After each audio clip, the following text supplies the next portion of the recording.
Welcome in everyone to Beyond the Beat with 32 Beat Writers. My name is Zach Heiduk, and I am speaking today with one of the best in the business, Jourdan Rodrigue. Jourdan is a senior writer with The Athletic, covering the Los Angeles Rams, as well as doing tons of other amazing projects for them, including the Play Callers series, which if you haven't, you should give that a listen. And most recently, Finding Rams. If you're looking for her on X or Twitter, you can find her at Jourdan Rodrigue. Jourdan, welcome to the show.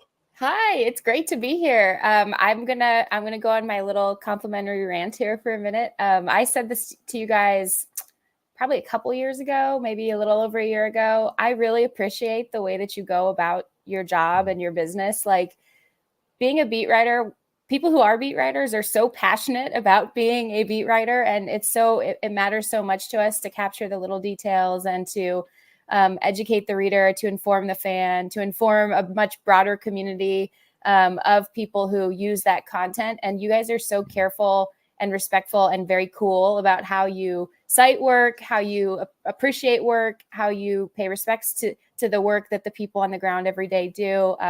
It matters so much. And I know I said this to you when I first connected with you on social media, but it matters so much to us that you guys do this. So thank you first and foremost for being, that type of organization. And also, thank you for having me on today. I'm excited.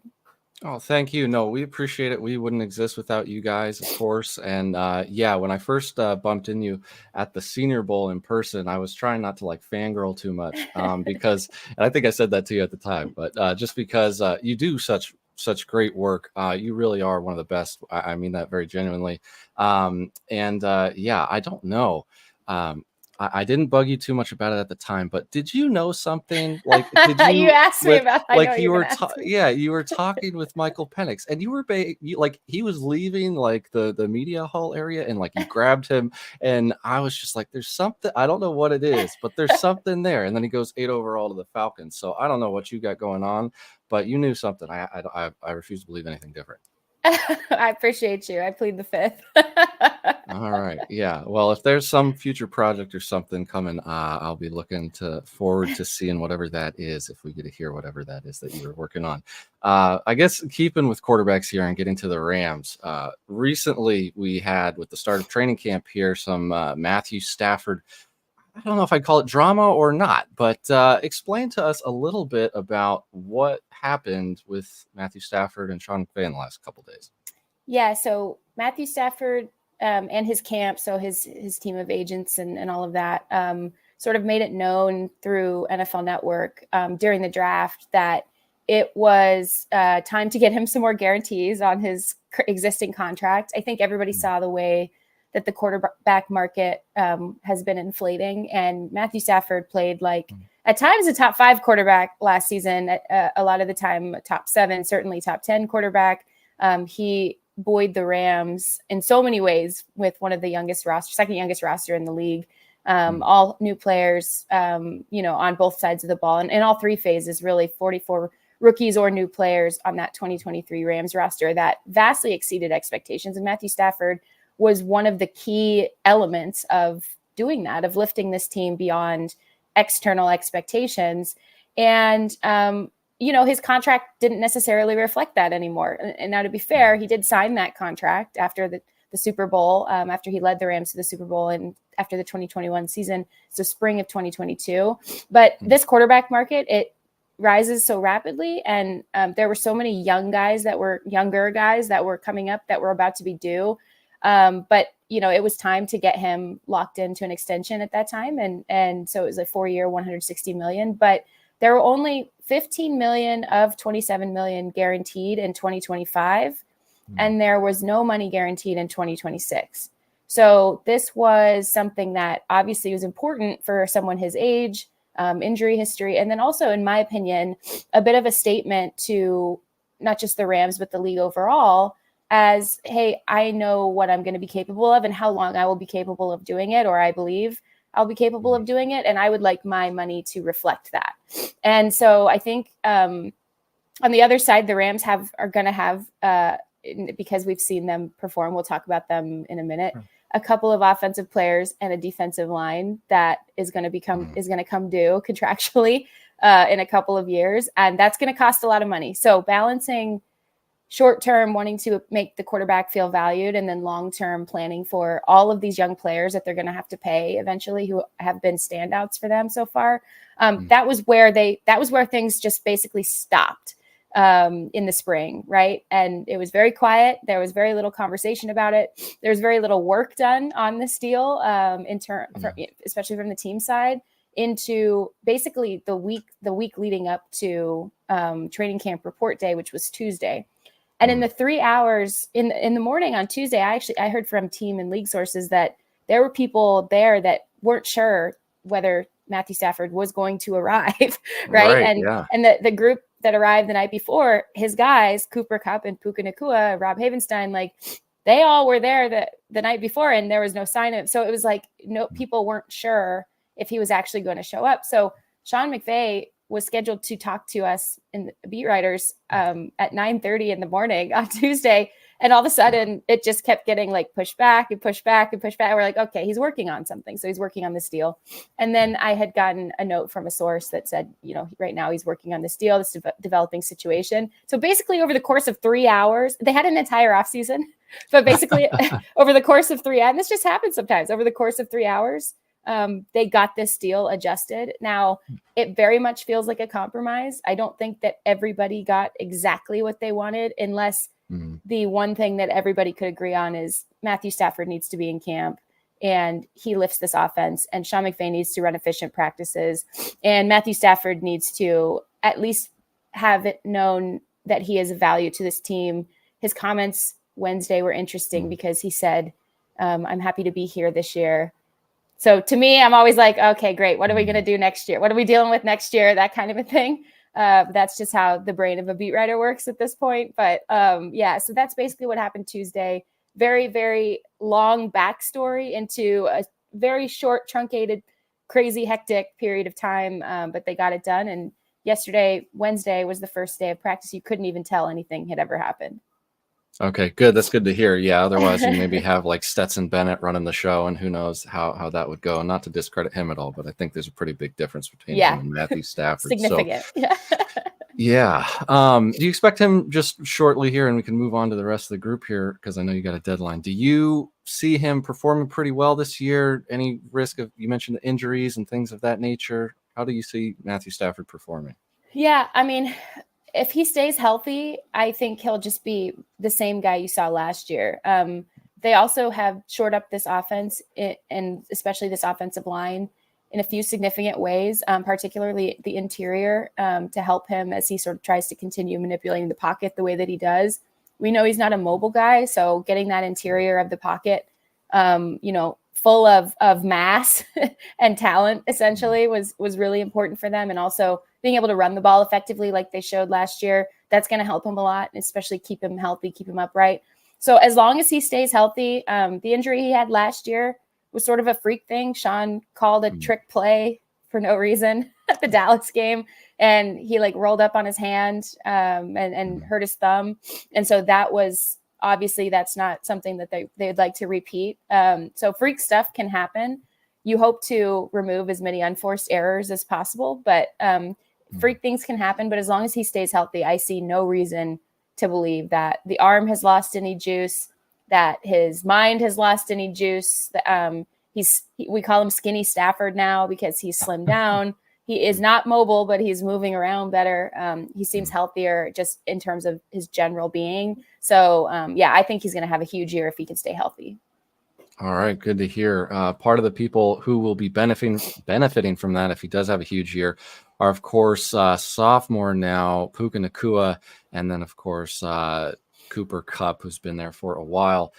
Puka Nacua just exploded onto the scene last year. I know you were on top of him pretty early. And I honestly was somebody who hesitated to believe the other three guys on our team were real in on it really early. And that's my biggest miss probably ever in the NFL.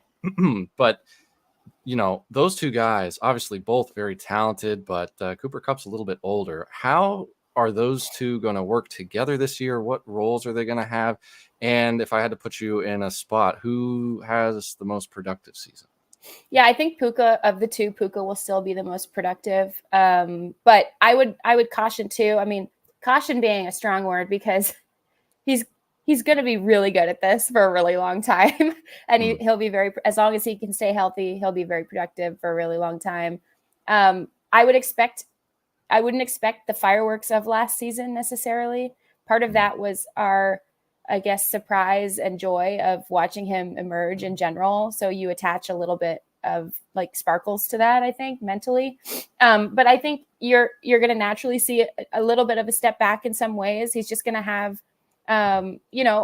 this almost always happens, a slight bit of regression after a significant season. The toll he put on his body last year, played through a lot of different bumps and bruises. It was a necessity that he did that because Cooper was not available through a lot of the season. I think with Cooper Kupp, he really wants to prove something. He really wants to make sure he's still got gas in the tank. It was really hard. The toll that Triple Crown season took on him was, I've never seen anything like it in terms of the physical toll. And so it really gassed him out for the next 2 seasons, really. And so now he wants to come back and really prove himself. So you're also looking at him getting some of those targets that Puka was, they were sort of like, Puka became Matthew Stafford's first read specifically against zone very early on in the process last year. Now Cooper was always that guy, but now Cooper will go back to being sort of the one, and Puka will go back to being the Robert Woods guy. This is the goal. Now this could change, but you remember that Cooper and Robert Woods were getting a pretty even split early on when they were working together. So I have no reason to believe that would change, but it just won't mean that Puka will have like these crazy catch numbers, those types of things. It'll be good still, but it won't be very one-sided. It will be more of a split as long as the two stay healthy. Now, I also expect Cooper to be more involved in the blocking surface, because even if he's not necessarily, running his routes like he used to, which again, it's day one of camp, so can't really say that yes or no for sure. But if he does gas out, or if he is just, kind of past, getting past 30 and all of those things, if that does happen, he's still the most willing blocking receiver in the NFL. So, and the Rams use him to spring a lot of other things loose. So he'll be on the field a lot. It might not down the stretch of the season. It might not always translate into production, but I think especially early on, you're going to see a more even split from the two of them.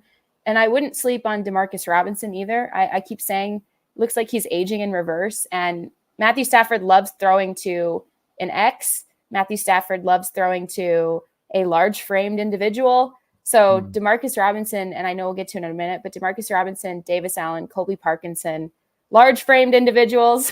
I think Matthew Stafford is going to enjoy throwing to those guys as well. Yeah. Okay. That's the type of stuff. That's why we have you here. Jourdan, we mentioned Jourdan Whittington. We had, I think, a quote that he should be in for, I'm trying to remember. I thought I put it in my show notes exactly here, but I think that there was some words on him earlier in the June or earlier in the spring there, complimenting him. How do you see him working into this mix? And are you looking at anything specific with him moving into training camp? Yeah. So I put this in my column over at The Athletic from the first day of camp, just to caution people, because I am really excited about this kid. And I think because of what happened with Puka last year, it's like, sure. Okay, if you hear that this kid is exciting, like, oh my God, fantasy football people, please pump the brakes for a minute here. Like, it's day one. Love you guys, but oh my God, my mentions are already overwhelmed. So Jourdan Whittington, it's going to be hard for him to crack the actual regular game rotation, regular season game rotation, unless there's an injury. And you obviously hope there's not an injury, but the top 3 receivers certainly are set on this team. It is Cooper Kupp, Puka Nacua, Demarcus Robinson. And then 1B, Davis Allen, Colby Parkinson. 1C, Kyren Williams, because he can work out of the backfield. Blake Corum, because he can work out of the backfield. That's what this lineup looks. That's what it is. But Jourdan Whittington can do a variety of different jobs, and already in OTAs and very early into this camp experience, you're seeing him work a lot in a lot of different jobs. Now, The last player who was thrown into what I always hint at, a significant mental workload, was Puka Nacua. I'm not comparing the two, but I'm just saying they do see a future with this kid. They do see someone who, again, can plug in and do a variety of different things. And they do see somebody who, it's very clear to me that they're getting him ready in case something does happen. And I think that's smart with a lot of these players. With Cooper Kupp, you have to have somebody ready in case something happens. The injury history is too significant. We know what he can do when he's healthy. We know that. But the injury history is too significant to not have a contingency plan. And then if Puka is going to be settled in that Robert Woods role, you're not going to suddenly move him into a different role mid-season. You're going to bring someone else in who can do a variety of things and supplement other roles in different ways. Similar with Kyren.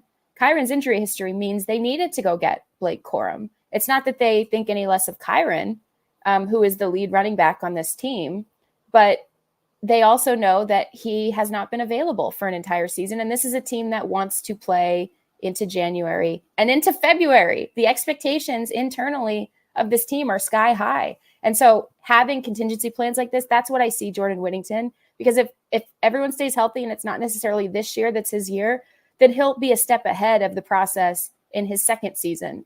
This team is really high on him. The scouts loved him. The GM loves him. Sean McVay, I could tell, I asked him about Jordan yesterday during his press conference. I could tell Sean McVay is trying to very much pump the brakes on, I could tell he really likes him. And he was sort of trying to pump the brakes on the entire process, because we've seen this before with Sean. He gets a little ahead of himself sometimes, and other players sort of get buried a little bit on the roster. So you really want to make sure that you're getting him ready without overloading him. And that's sort of the role that I see for him now, with a lot of potential into the future. And also, sorry, I'm sniffling a lot. I told you off recording, but the listeners should know.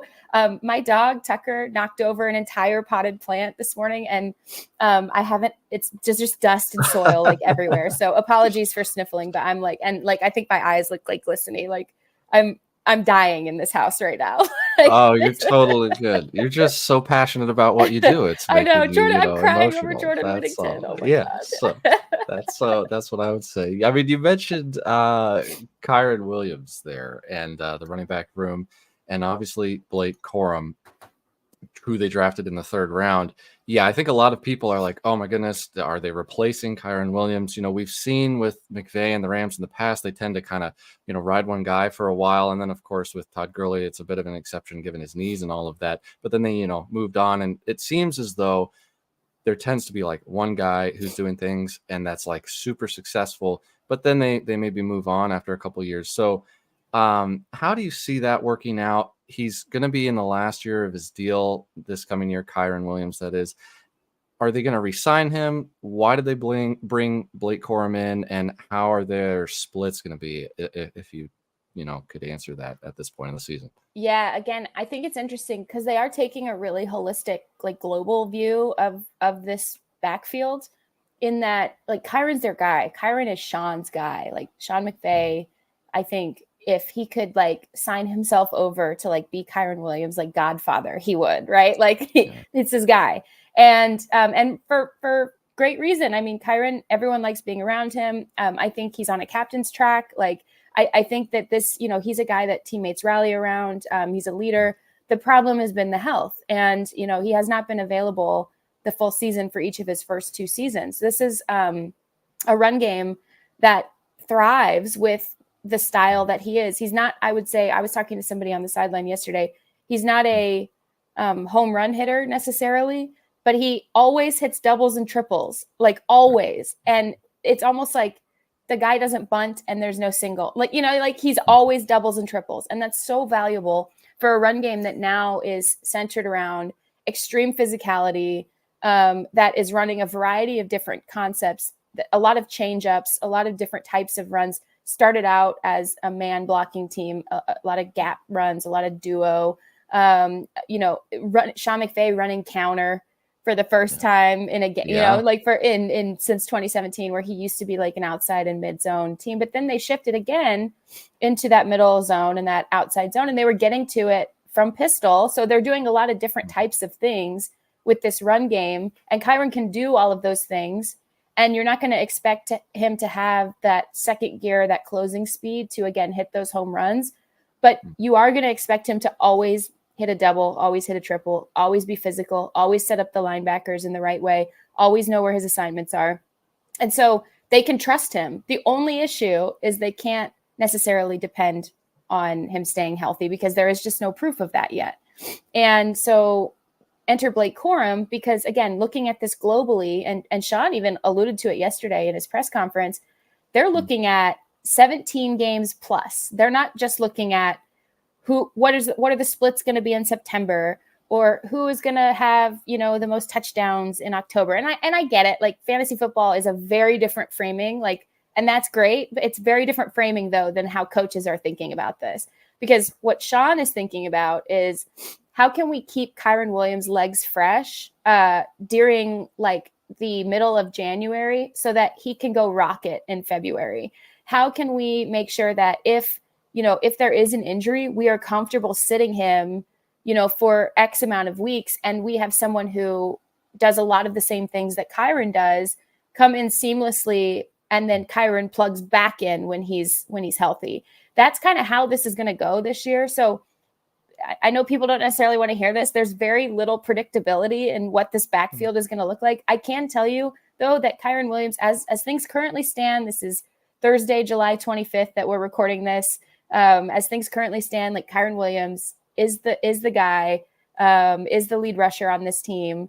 And until they decide that they need to make sure that he's staying healthy, and they want to keep him fresh or spell him at times, or if in the case of an injury, that's when you're going to see a lot more Blake Corum. You're not going to not see Blake Corum. It's just that Kyren is the lead rusher on this team. And that's how as of now, Thursday, July 25th, don't hold me accountable for anything that happens in October, but this is how things are going right now. And again, they're looking at this from a large scale view and not from a game by game or rep by rep basis.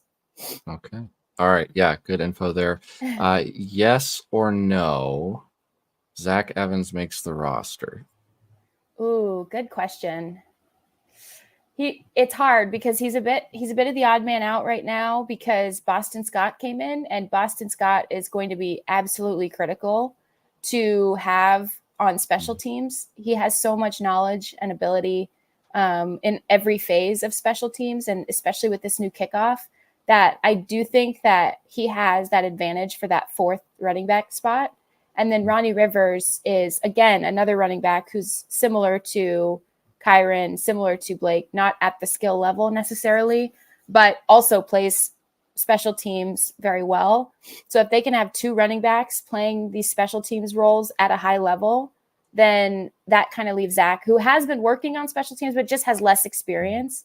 It kind of leaves him a bit as the odd man out.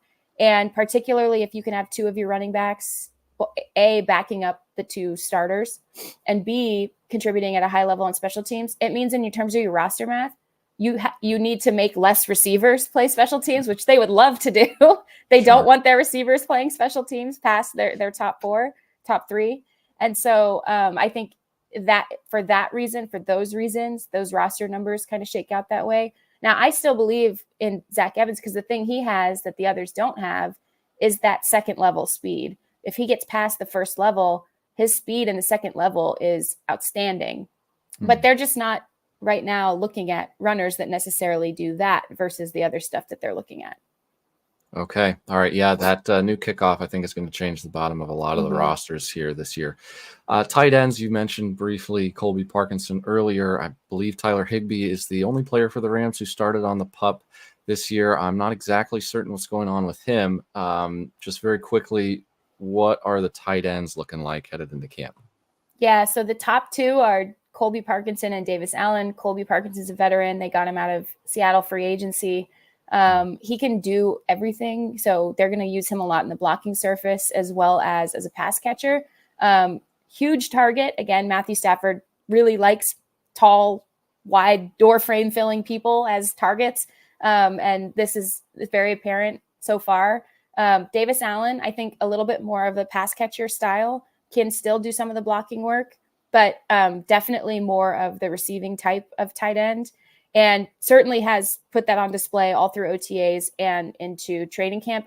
He is one of my sleeper picks. I've got my eye on him, and I think Colby Parkinson is going to quietly fly under the radar a lot this preseason, but I think he's going to have a really, really good tenure with the Rams and be extremely productive. Tyler Higbee is he's got a double knee tear, so ACL and meniscus, and it happened in the Detroit game, that low hit, and he had surgery, and he's expected to come back, but not until well into the season, and so it's a bit tough because he has a movable contract after this season. And so the injury timing is really, really tough. Now, I will say he is one of Sean McVay's guys, again, like sign over the papers to become Godfather type of guys. And so that'll be a really tough conversation when the time does come. But right now, Davis Allen and Colby Parkinson, I think, are going to surprise some people who are not used to seeing tight ends do a lot, do multiple tight ends do a lot. Like, they're used to seeing one tight end do a lot on this team. But multiple tight ends, I don't think people are used to seeing do a lot on a Sean McVay team. And I think there's a lot of interchangeable players at this point and a lot of really interesting pass/blocking options for Sean McVay right now to use. And those two will factor in significantly for sure. Okay. I know that you have a pretty hard deadline here, so I'll spare you the soapbox question today. Maybe I'll get you on sometime later in the season and ask you something about that. Last question here. As we work through training camp, what do you feel like is the most important thing to watch in the upcoming weeks here? Yes, that's a great question. So I would say, you're looking at proof of concept right now. You're not necessarily looking at, and again, this is different framing than I think fantasy football. I think fantasy football right now, I don't play, but I know everyone is in the mode of building rosters and figuring out snap counts and those types of things. But that's actually not what coaches or beat writers are doing. Coaches are figuring out, do these concepts work or do they not work? So you'll see people try stuff, particularly when pads start coming on. You'll hear reports of camp of certain things, certain concepts being used, and then you'll never see them in the regular season. It's because coaches are trying stuff. They're trying to create these blueprints. They're trying to build out their call sheets and their design sheets to see what actually could stick, what they could actually add into the fold, into the mix.